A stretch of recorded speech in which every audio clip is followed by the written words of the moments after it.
పిల్లలు అందరూ ఎలా ఉన్నారు? మళ్ళీ మీకోసం మంచి కథతో మీ దగ్గరికి వచ్చేసింది మీ నాన్నమ్మ లక్ష్మి.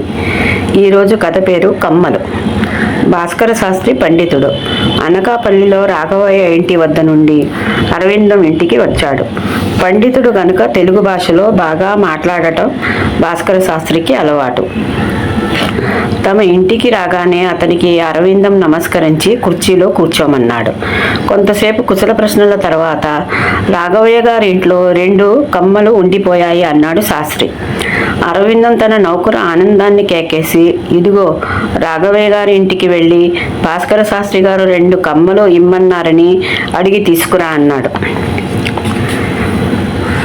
ఆనందం వెళ్ళేటప్పటికి రాఘవయ్య గారు ఇంట్లో లేరు. అక్కడ పశువుల పాక కోసం కమ్మలు కుప్పలుగా పడి ఉన్నాయి. 2 కమ్మలకు చెప్పేదేమిటని కుప్పల్లో నుండి 2 కొత్త తాటి కమ్మలు తీసుకువచ్చాడు ఆనందం. ఆ కమ్మలు భాస్కర శాస్త్రి గారికి ఇచ్చాడు. ఇదేమిటి, ఇవెందుకు తెచ్చావు అని ఆశ్చర్యంగా అడిగాడు భాస్కర శాస్త్రి.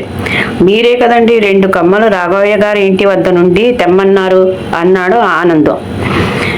కమ్మలంటే తాటి కమ్మలు కాదురా, రాసిన ఉత్తరాలు అని నవ్వసాగాడు అరవిందం. రాసిన ఉత్తరాలకు బదులుగా తాటి కమ్మలు తెచ్చావా అని భాస్కర శాస్త్రి కూడా నవ్వసాగాడు. కమ్మలు అంటే ఉత్తరాల అని బుర్రగొక్కుంటూ నించున్నాడు ఆనందం. విన్నారా పిల్లలు, మన తెలుగు భాష ఎంత చమత్కారంగా ఉందో. సరే, మళ్ళీ మనం నెక్స్ట్ టైం కలుద్దాం. Okay, thank you. Bye bye. Tata. God bless you all.